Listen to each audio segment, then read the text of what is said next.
Hi everybody, welcome back. I am with my personal physician and dear friend, Dr. Alan Christensen. Alan, welcome to the summit.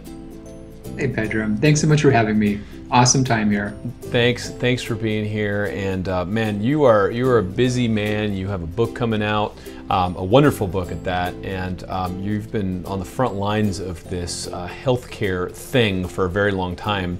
And so you're the exact person I want to talk about a certain topic with, because that's what you've helped myself and Dr. Sarah Gottfried with, and you have deep domain expertise in this thing. And it's heavy metals, chelation, toxicity, and all the things that get into the body. And once we talk about that, then I want to talk about blood sugar management and all the things that we can talk about fixing and correcting with our adrenals. But you know, the movie spends a lot of time talking about how many chemicals got dumped into our world, and how that's probably not a good idea to keep going in that direction. You are standing on the beach where people are washing up with all that toxicity, right? You see what the fallout is with people who have been exposed to these things, and oftentimes inadvertently, right? Like, I don't sit around, mercury as often as I thought, and here we are, we got tested, and my mercury and lead levels were high, and we couldn't even figure out where it came from, but that's inconsequential. It was there. So let's talk about how you're seeing that kind of falling into people's lives, and what medically you guys are doing for it. For sure. There's so many ways in which these things affect our health. And we're estimating there's more than 3 million new chemicals that were released since 1900. And less than 1% have had detailed safety studies done. And we're just barely learning how these things work in conjunction with one another when there's multiple agents. So some people have had just weird exposure. They had, pesticide spray they grew up around, or lead-based paint around the home. But everyone is exposed. Human breast milk, you could not sell it as a commercial product because of the DDT levels found in it commonly. So everyone's exposed. Not everyone bioaccumulates as much. So for some people, there's just more buildup than others. And this is the big thing with autoimmune disease, blood sugar problems like you mentioned, risks of cancers, brain degeneration, and it's a big factor for our planetary health. Yeah, it's interesting how so many of the variables in health are leveraged by some of these things. And I'd love to talk about it because, once you start clearing some of our detox pathways, I immediately started feeling more energy, started feeling better, losing weight, and all these types of things. And it had everything to do with getting that stuff out. So I'd like our audience, our listeners right now, to kind of get a sense of what it is that these things do specifically, like how they wreak havoc in the body, so that we kind of get the gravity of the situation before we kind of get into how we got to clean it up. Imagine that your body is this complex building with a lot of doors, and you've got to get into and out of the doors. Like maybe you've got like a janitor with this whole key rack, the retractable one with like 90 keys on it. So imagine that somebody just stuck gum in all the keyholes. That's what's happening. So we've got minerals, we've got important minerals like our sodium, our potassium, our calcium, our magnesium, and these are used in so many chemical reactions, our brain, our muscles, our detox, our hormones, like everything. And these metals, they're the gum in the keyhole. They fit where the mineral would fit, but the lock can't turn. So all of our reactions, our nerve conduction at a basic molecular level just gets shut down because these things are gumming up the works. And how much of this stuff does it take? Because I mean, for me, it was, it's a minuscule amount. I mean, we're talking about maybe an amalgam filling that got taken out inappropriately. I mean, I didn't grow up in some industrial town, and here I am with my levels high. It's not much, right? It doesn't take much to do it. Here's the wild thing is that there's some tipping point. So you think about stuff coming in and stuff going out. I imagine like a sink. You've got like this water pouring in, there's a drain on it. So once you get the drain a little bit clogged, you don't need a lot of water to overflow your sink. So yeah, once you get a little bit of toxins in your body, then the common ways in which you get rid of everything else, they're sluggish, they're slowed down. And so afterwards, the ratio of exposure to accumulation becomes very different than it was before.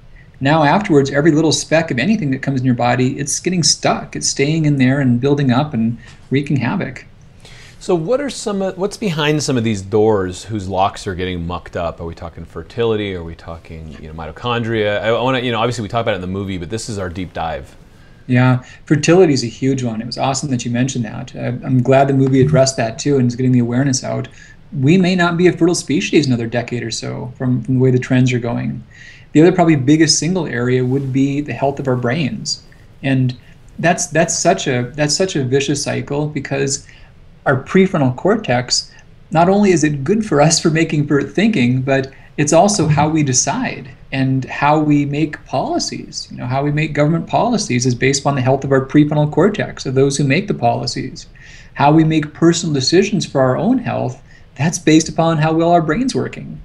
So once we get a little bit impaired, our decisions get poorer, and we've got a spiral going on. Yeah, it sounds like a lot of familiar societal things that we already know, right? I mean, everyone's sitting there scratching their head saying, how can the government make, policy decisions against the public's best interest? How is it that people are eating things that they know are bad for them, but they can't stop? And a lot of that is that negation of impulses from the prefrontal cortex, right? Mm-hmm, totally. And so as the brain starts to get challenged and you can't make those better decisions, then it's really hard to stand a chance if you can't even think straight. So you don't feel well, you don't have enough energy, and you don't think straight.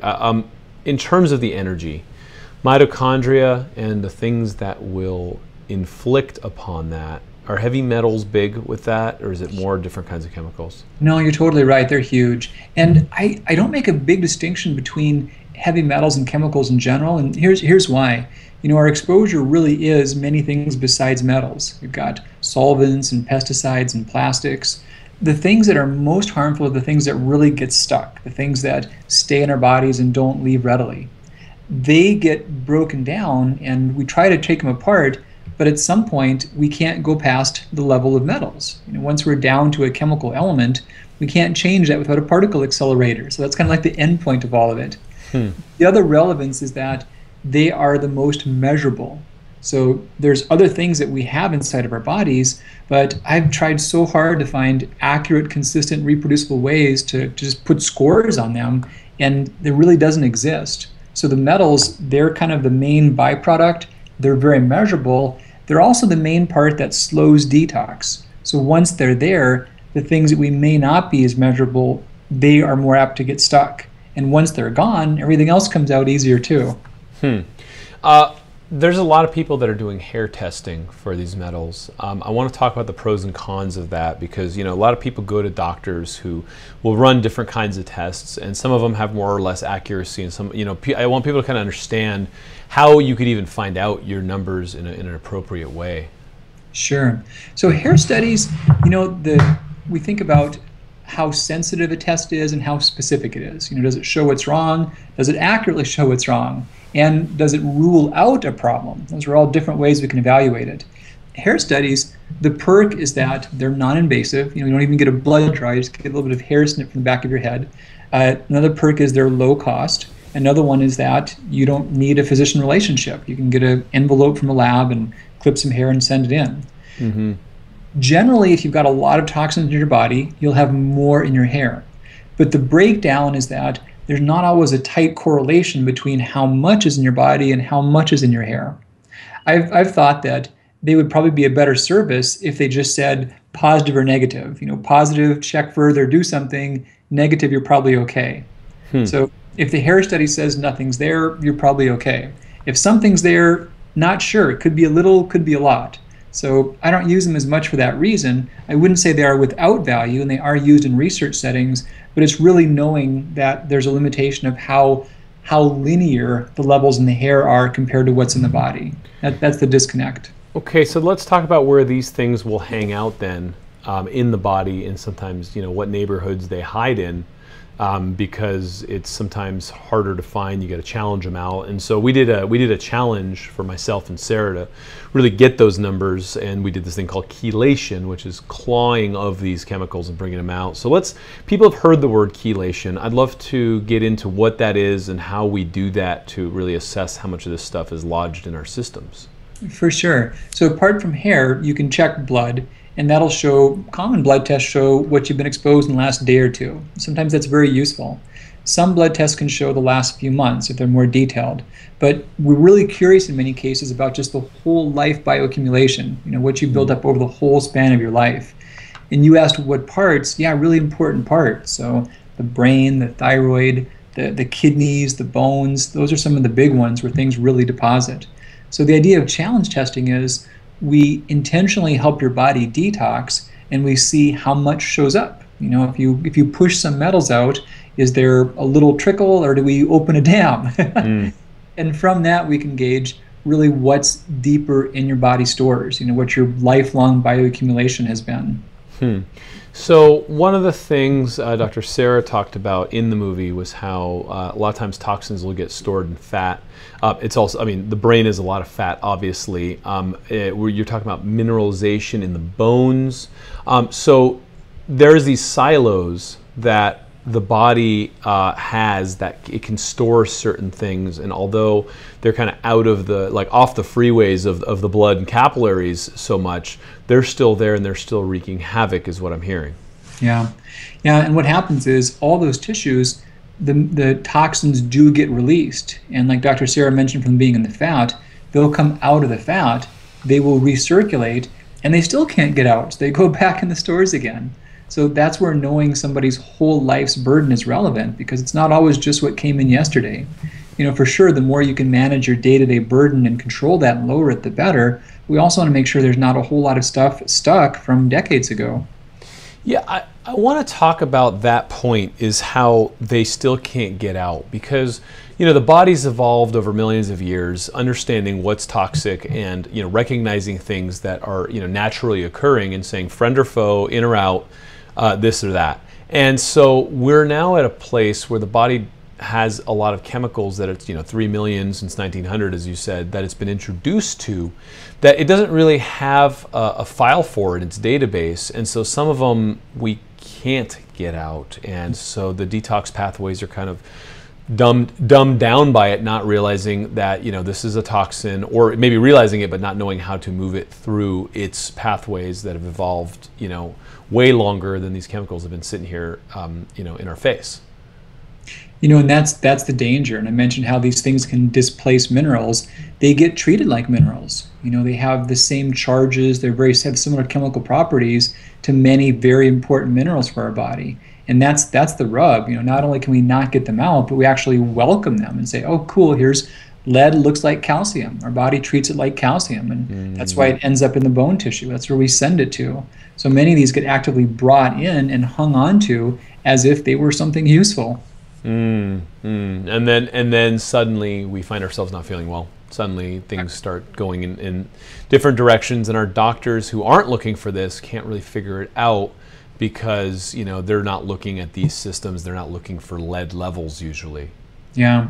The sad thing is that so much of medicine now is just matching up pills with symptoms. And if you've got a patentable pill for a symptom or a condition, it will get some attention and publicity.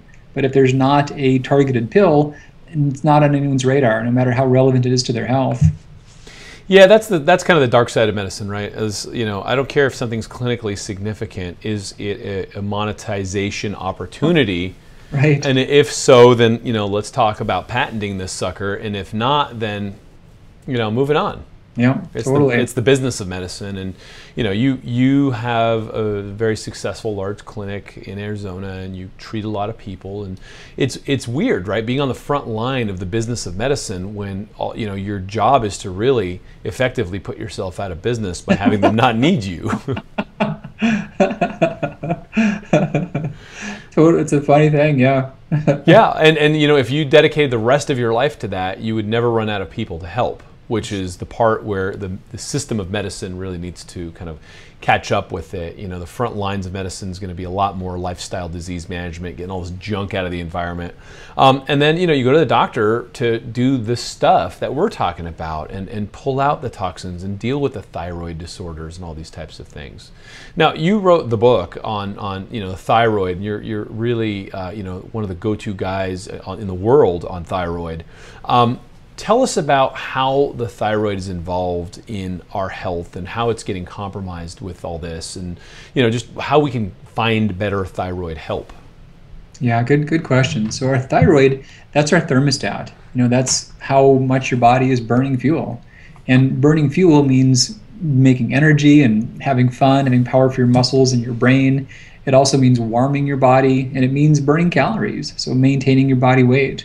So when that's not right, all those things go awry. The thyroid, I mentioned how like calcium's kind of like lead's kind of like calcium. So there's a lot of things that are kind of like iodine. Mercury is one of those. So the thyroid is not only letting in things, like your bones let in calcium, where your thyroid's concentrating iodine. It's actually looking for it and pulling it in and concentrating it. So all the chemicals that vaguely resemble it or fit in that concentrator, they can be in levels in your thyroid way above they would be in the rest of your body. And that's why it's kind of like the canary in the coal mine for your body of toxicity.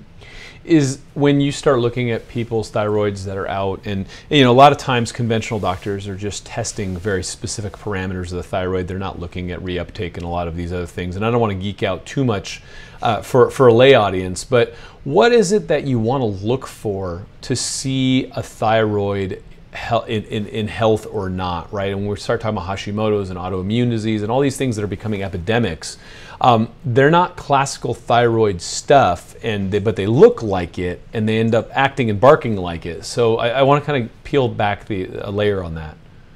Yeah, so most thyroid disease is autoimmune, and the data is so strong that all the things you pointed out in the movie, all the pollutants people are exposed to, those correlate with higher rates of autoimmune disease. Those regions that have the most exposure have the most rates of disease and the most increase.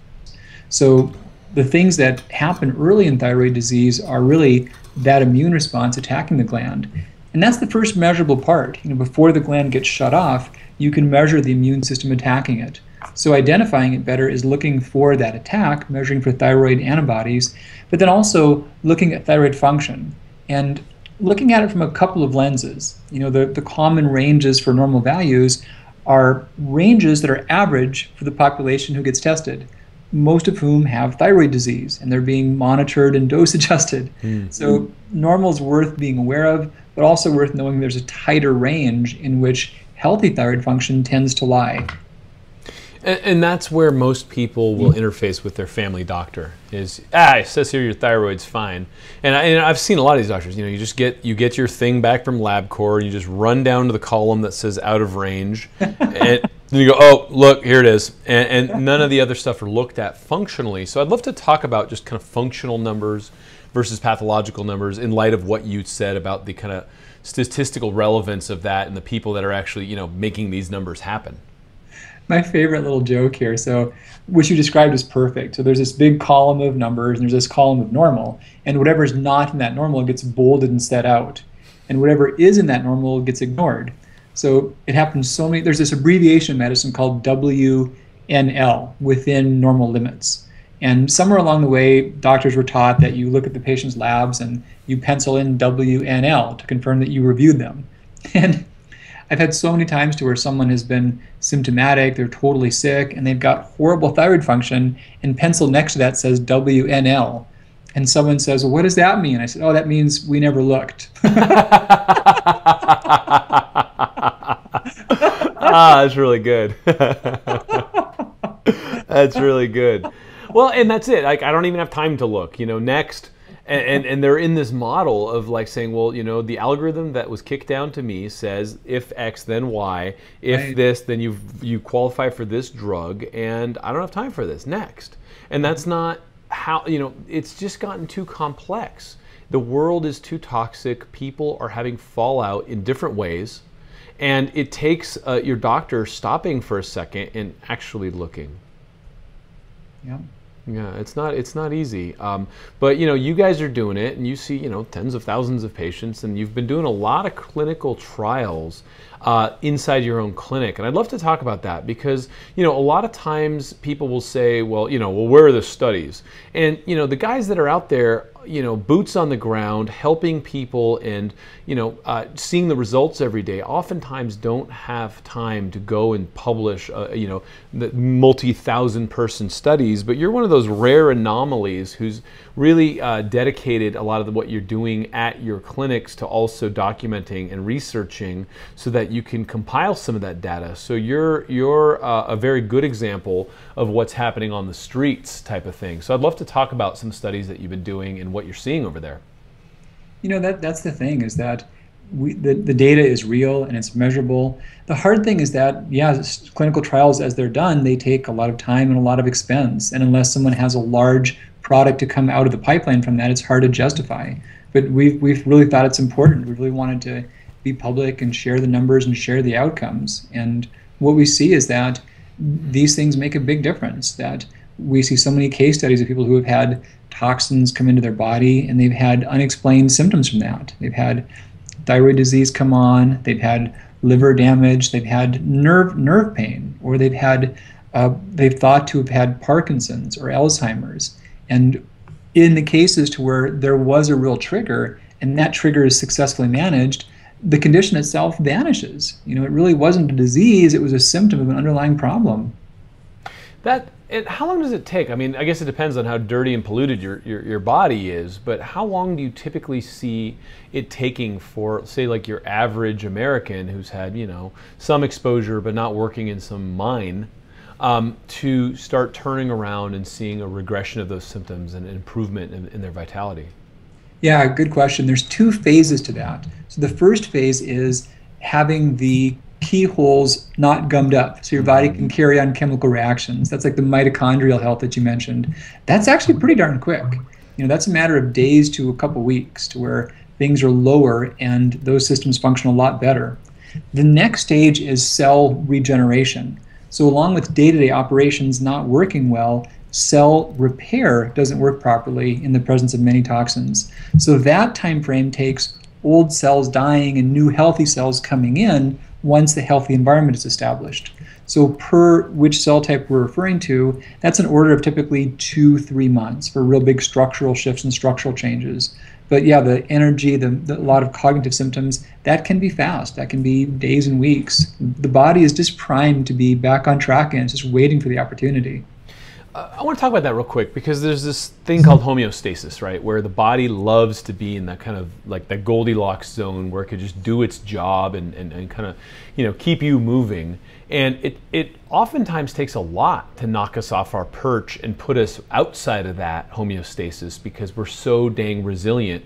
And we've evolved that way because, cold winters and famines and all kinds of things have been in our genetic history multiple times.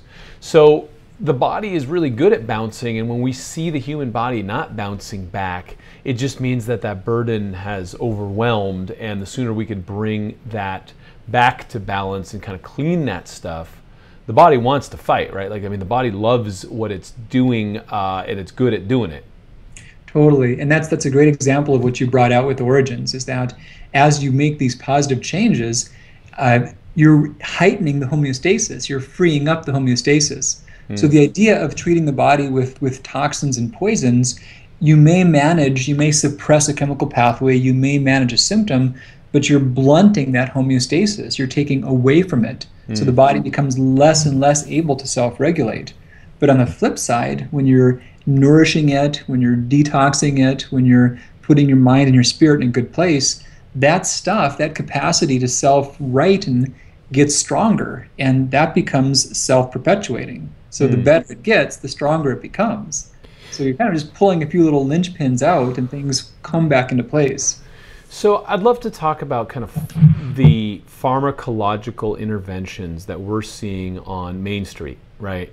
Oh, your thyroid's off, take this Synthroid. Oh, your blood sugar's off, take this metformin, right? The kind of algorithmic stuff that we see that don't necessarily treat the body functionally, but will suppress some of the symptoms and keep us from dying for now. What do you see that doing in light of this homeostasis? I mean, I'm assuming you come from the school that not all drugs are bad, but the methodology is what we're kind of taking a closer look at here. Between kind of traditional allopathy and with a more functional way of looking at the body. Easiest rule of thumb is that the closer you get to acute care, managing an acute infection or trauma, the more the idea of working against the body makes sense.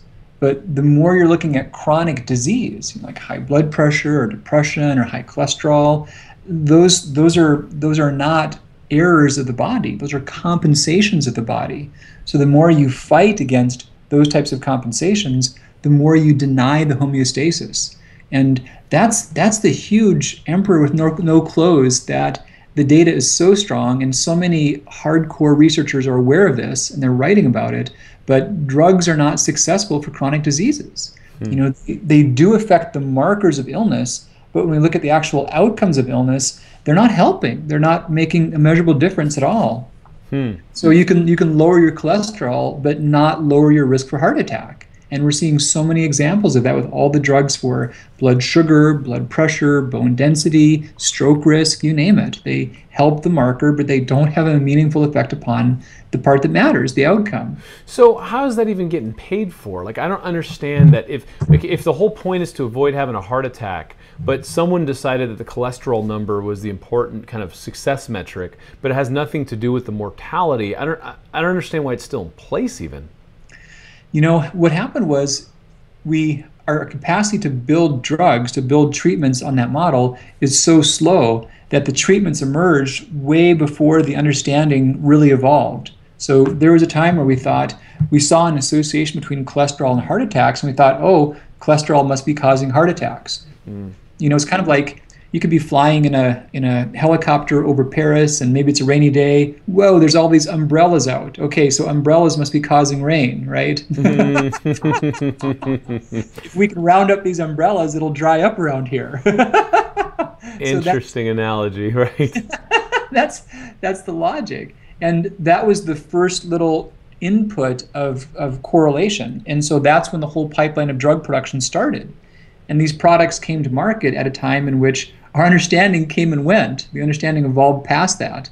And now we've had large studies seeing that, that treatment approach doesn't affect the outcome.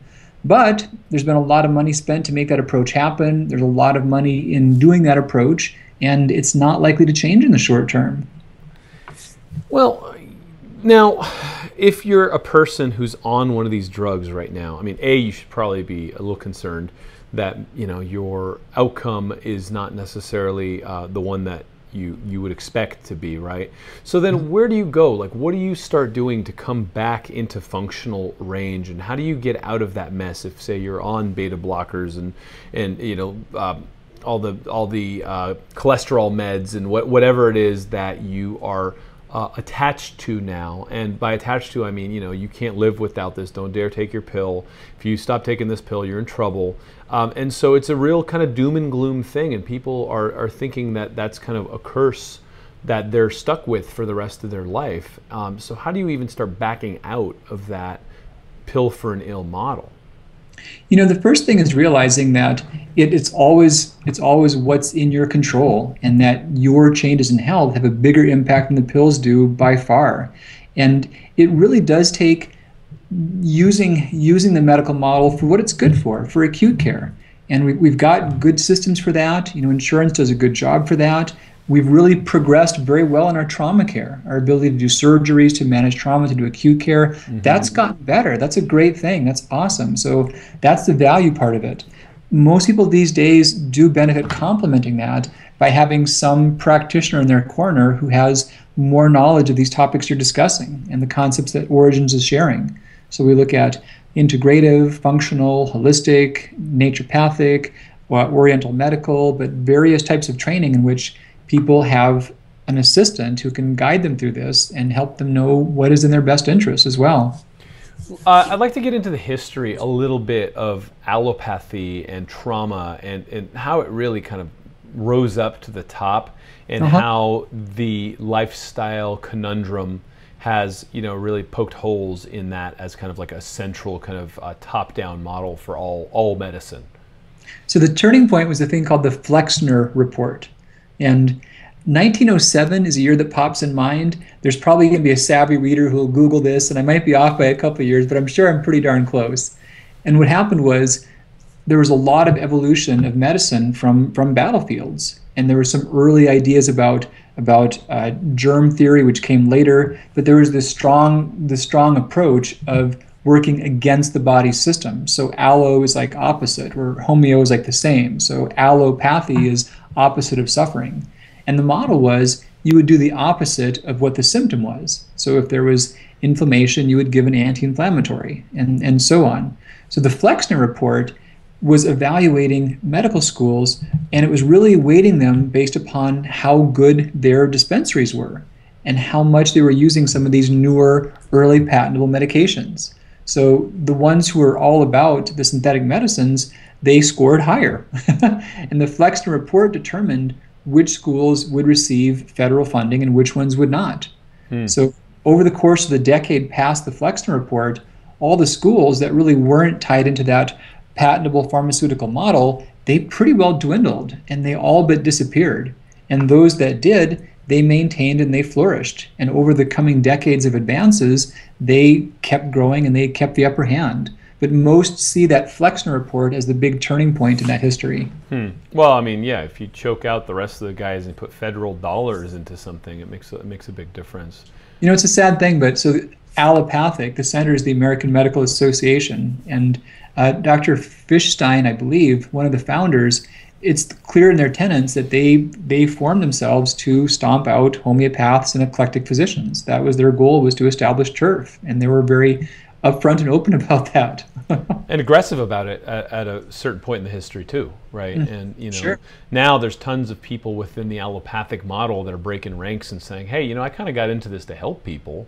Right. And you know, this isn't what I signed up for. And so it's an interesting time in medicine because it's a big shakeup, right? And so the proof's in the pudding. The lifestyle diseases aren't getting better, and it's getting worse. So what do you see with blood sugar, adrenals, and the management of such? Because this is the topic of your new book. It's really interesting, and it's really enlightening what you've been doing. So I'd love for you to share that with our listeners as well. You know, a lot of ways you can evaluate health, but a lot of our current goals, a lot of our current struggles can be around body weight, around energy, around mood and mental focus, and quality of sleep. And over the years, I've realized that our glucose curve, like how stable our blood sugar, when that's dialed in, all those things fall into place. You know, the body can control its weight, we can sleep at the right time, we can burn fat for fuel, we can maintain healthy energy levels. But when we've got to really struggle to keep our sugar in that range, we're stuck in this mode of storage. And I came to realize that this is getting worse. We're seeing more problems with this from the concepts that you bring up in the movie about the pollutants, the synthetic versions of our lives. All these things throw this control of glucose off. We see more prediabetes, more diabetes, and more concerns in these ways. So the adrenal glands, they're also controlling blood sugar. Well, they're also managing our stress, and they're also controlling our daily rhythms. So they have become the breaking point that gets disrupted, that moves us out of good control and stuck in this mode of just storing everything and not burning it properly. Is that tied in with, say, the fight or flight survival mechanism? Like how, you know, because we talk about adrenals, everyone thinks about that system. And so is there a correlation in like how we process sugar based on, you know, whether we think we're safe? Like I'm just trying to put those together in some way in my brain. That's a great way of putting it, and it's totally right on. So in a fight or flight mode, we are pulling things into our bloodstream, and we've got to store a lot of that. Our bodies do not feel safe. We use some of that same stuff for like hibernation, for famine also, and just trauma and crisis. Many stressors that we think of are obvious things, like you got the nasty boss or the guy who cuts you off in traffic, you know. But a lot of them are insidious. You know, a lot of them are invisible pollutants or ways in which we're under lights that are not quite the same as the sun. And they make us go in this same storage mode, the same stress mode. And it is a part of the fight or flight response. That's interesting. So if you're in some cubicle farm corporate office and they're using the kind of standard fluorescent lights that the body doesn't recognize as full spectrum light, you're saying that that is enough to kind of trigger or at least signal to the body that things aren't right, which can send you down there? For sure. Your brain can start thinking that winter's coming and it's time to go into hibernation mode. So you get tired and you store all your food as fat. That's really interesting. And so, like, I mean, obviously the sun is the best, but full spectrum light bulbs, dark therapy, is that part of your gestalt there? For sure, yeah. Full spectrum lights, high light intensity, especially early in the morning, sunlight when you can get it, but that's part of the way out.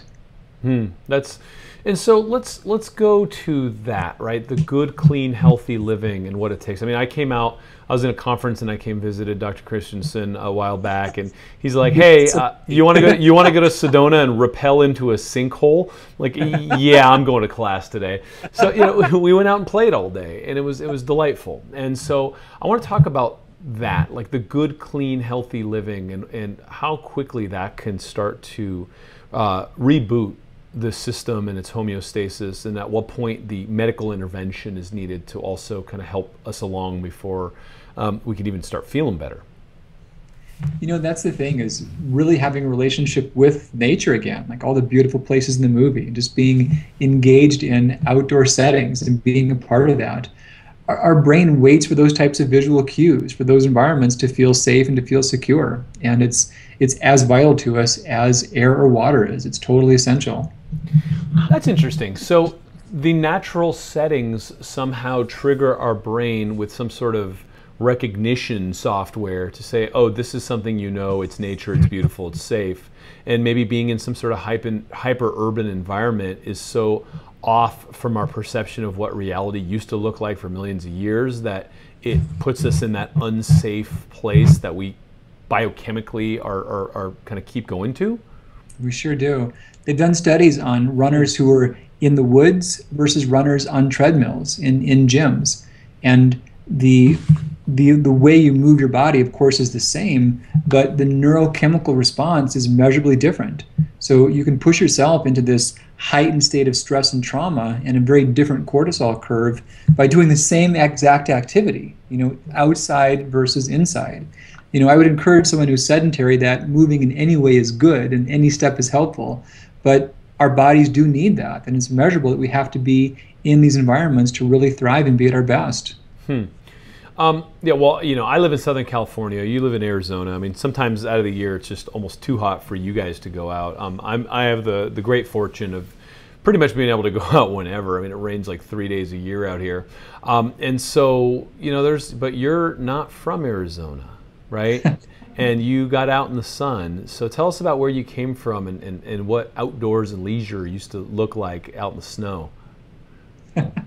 I'm from northern Minnesota, and even here I still keep up with it in the summertime, but I love the wintertime, and that was a blast. It was running on the coldest days and cross-country skiing and all of that. And well, and that's just it, because I got a lot of people in Minnesota and Dakota and places watching this right now saying, but it's cold.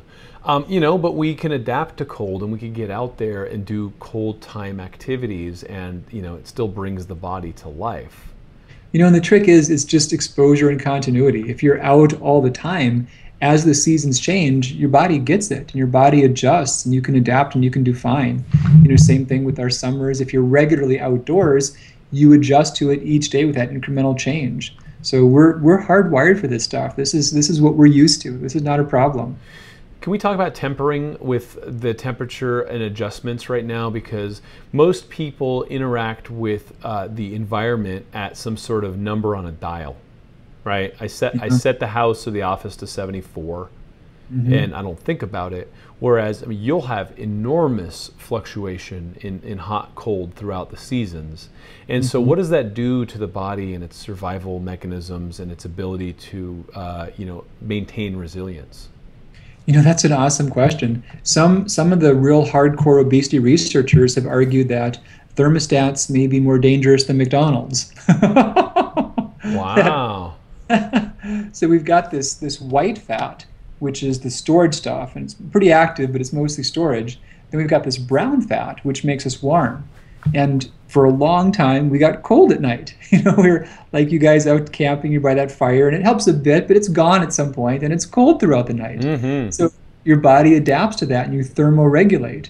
You challenge that brown fat, and the brown fat gets really good at eating up that white fat and making you warm out of it and keeping you warm. But like you said, when your thermostat's 74 degrees 24/7, the brown fat goes on hiatus. You're not really needing it anymore. So we do need some change in our thermal exposures. So when Sarah and I came and visited you, you had this like Han Solo type machine where it was, liquid nitrogen that froze to gas or whatever it was. And it was this incredibly cold cryo chamber that we checked out, and it was really interesting what happened. So, I mean, I'm assuming that's part of kind of a bang in the right direction for that. But I'd love for you to explain that a little bit, and then we can talk about what that means, like out in nature, out in snow. For sure, it's a fun thing. It chills the air to about -250. So with brief exposure to that, it really heightens your metabolism and gets that brown fat healthy. And any way you can mimic cold variation is helpful. If nothing else, let your home become cooler or make it much cooler at night. Have at least about a 10 to 15 degree gradient from daytime to nighttime temperatures. And when you jump in the shower, turn it to lukewarm, challenge yourself, turn it to cold, spend a few seconds with it rather brisk, and your body will engage to that and respond, become more vital from it.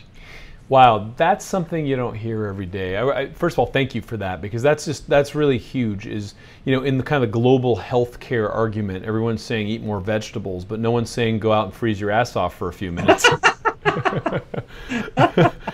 and that to me is really that's like kind of an origins-like argument, right? Because I remember when we were in Africa, it was hot as hell during the day, but when we get up at like 4:30 in the morning and get ready to just start with first light, it was so cold some mornings that I was just shaking in my boots. And I couldn't believe the variance just out there in the bush. And when you're out there, it's either you're hot or you're cold. There's no AC. And so it was I thought it was just warm and like kind of tropical, being from Southern California and not knowing the difference. You think Africa is always hot. And our ancestors wearing loincloths or whatever they were wearing, they had to suffer through some extreme temperature variance. And what does that do, like genetically and epigenetically? I mean, I don't know if you want to even go there, but it's such an interesting piece of the puzzle to me.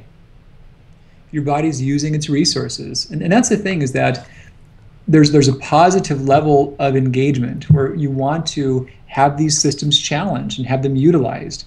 Not overwhelmed, but challenged. And yeah, temperatures like that. Being outdoors is like that. Movement is like that. And situations that tax us, that take us a little bit out of our emotional comfort, especially when we choose them. And that's the cool thing about adventures like you all did, is that you chose to be in an environment that was not what you were used to, and it was a chosen challenge, something you wanted. And that heightens our resiliency. It makes us more able to withstand all the BS we'd rather just get away from and circumvent. We can do better from that when we're good at our chosen challenges.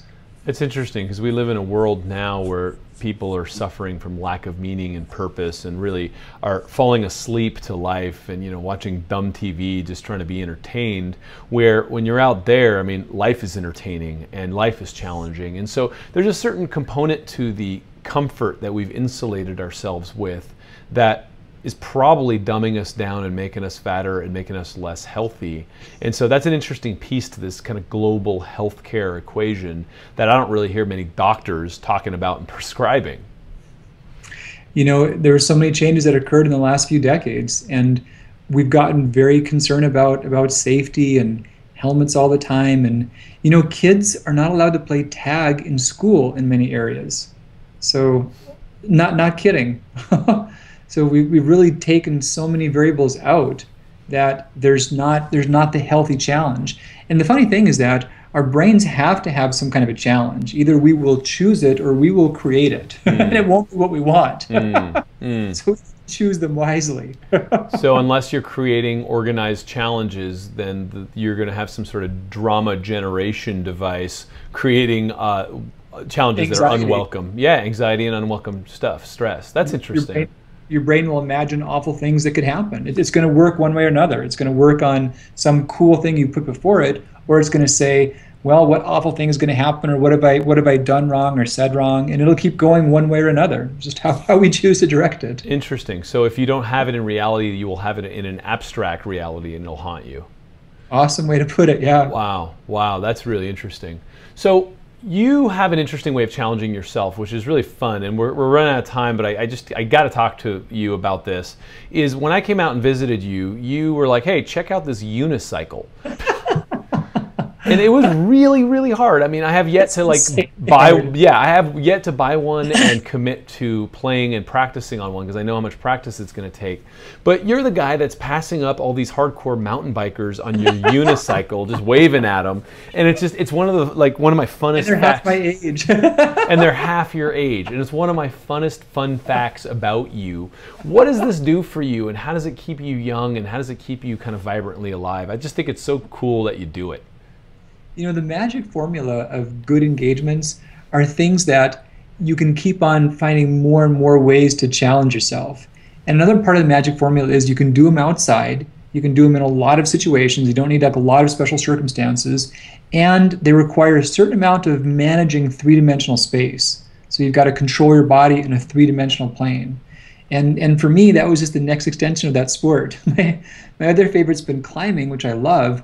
But mountain unicycling is something that, I won't die from it, and I can do it anywhere, anytime, and it's a wonderful way to really engage yourself. And it's also a very, very focusing experience. When you're really on a trail managing all the little ups and downs and anticipating what's happening, you're not wondering about tomorrow's meeting with the boss. You've got to be laser focused. So any way you can really engage yourself like that is so incredibly healing and therapeutic and fun, which is the part that matters. And really, really, really fun. And that's the part. Like that same day, you took us rock climbing, and actually we have some video from that day, so I'll share it with people in the success kit for the summit. Just because you were awesome out there. You did so good. With the rock climbing, just for the record, on the rock climbing, not the unicycle. The unicycle. No one can jump on a unicycle and ride it. Everyone takes hours a day for weeks to get the hang of it. So that never happens. But yeah, you tore it up in the gym. That was cool. That was a lot of fun, and it brought back some sort of primal genetic thing in me, where it's like, right? Because you could go swing some kettlebells or do push-ups and all sorts of stuff, but there's something about pulling yourself up a rock wall to save your own life. Really, it triggers something that wakes your body up in a really powerful way, and it was a wonderful reminder of how life should be. And it's like I don't care how many pull-ups I can do, so long as I can pull myself up a rock wall. It takes it out of those reps and those abstract things of fitness, and it puts you back into your capacity to move around as a three-dimensional mammal and navigate this universe that we evolved in. Totally. So yeah, that was a lot of fun. Doc, there's so many places we can go with what we've learned in this summit. I really want to tap into your genius to basically help people, stop. And look, I eat organic, and I've done a bunch of really cool, awesome things to stay healthy. And we did my, challenge test, and I still had lead mercury. Right? So where can people who are listening to this start getting the junk out? I mean, obviously we've talked a lot in the summit, in the movie, about mitigating exposure, right? Don't sit behind the tailpipe, don't eat the garbage food. I mean, it's just, that's a given. If you haven't gotten it by now, then, I don't know how else to say it. But now, how do we undo the damage? It helps to measure. I always think that there's so many variables you can take that it's nice to know which ones are meaningful and where you are and where you're heading. So yeah, I'm a fan of test, don't guess. And in the sense of building your own health team, educate yourself. Movies like this, watch it again, share it with your loved ones so they can be aware of it too and they can be part of your team. So build your knowledge base and create your healthcare team. You may have a place for your existing doctor for acute care or for some other facets of health, and that's great. But it's good to have someone that can help guide you through the rest of that as well. And many of them can assist you with these exact same types of testing and metrics and outcomes. And maybe this is not a relevant factor for your health. Maybe you've really gotten through pretty unscathed. That's cool. But if there are some things present, you wouldn't really know otherwise, and you'd want to know, and you'd want to be sure that they did come out. So it's worth exploring. Yeah, and that's just it. I mean, what the good thing, like one of the really powerful things that came out of the allopathic model is really sophisticated diagnostics, right? Is really looking in and figuring out what the problems are. And then in terms of like solutions and treatment algorithms, there's a lot of things lacking because, again, trying to fix a lifestyle problem with a single chemical isn't really a realistic model. But MRIs are awesome, right? Sophisticated tests are really good, and it might cost you a couple bucks if it's not covered by insurance or whatever it is in some instances. But knowledge is power. Mm-hmm. And that's the thing, is you've got to realize that the model that we have, many of us sense that, well, if this is good, my insurance should pay for it. Well, the model's incentivized not towards you thriving. The model's incentivized towards you doing procedures and taking medications and being a medical consumer. And it's not about your outcome. It's about the model and how many drugs are dispensed in the model. So that's there to help as a safety net, but just know that that's really not there for you to thrive and you to feel well, that it does take some effort, some education, and some output on your end to achieve that. And with those steps, it's totally doable. Amen. So I highly encourage everyone to check out what's going on inside, check out where your heavy metal load is, check out what's going on in your body. You have a wonderful, wonderful practice. I know you have a great book coming out shortly. At the time of this recording, people might listen to this later, and the book's already out. So help us find you. How can people find you in this universe? Easy thing. Dr. Christensen, CHRISTIANSON, like Christian son, drchristensen.com. Fantastic. Dr. Alan Christensen, sweetest man I know, really humble, fantastic doctor. Guys, check him out, and I'll post that video of when we came out and did the rock climbing with you. I think that was a lot of fun. And it was really great, and it brought out the kid in all of us, and that's kind of a big part of the vitality equation, right? Is waking up to that inner nature which likes to play and be out in the woods and do things that we've probably been doing for millions of years because we recognize 3D much more than 2D and staring at our screens all the time. So thank you so much for your time. I look forward to seeing you in everything else. And guys, check out his site, buy his book. It's one of the best reads I've had in a decade. It's really interesting stuff. Thanks so much, Pedram. Love the movie. This is going to be a game changer for everyone. Thank you.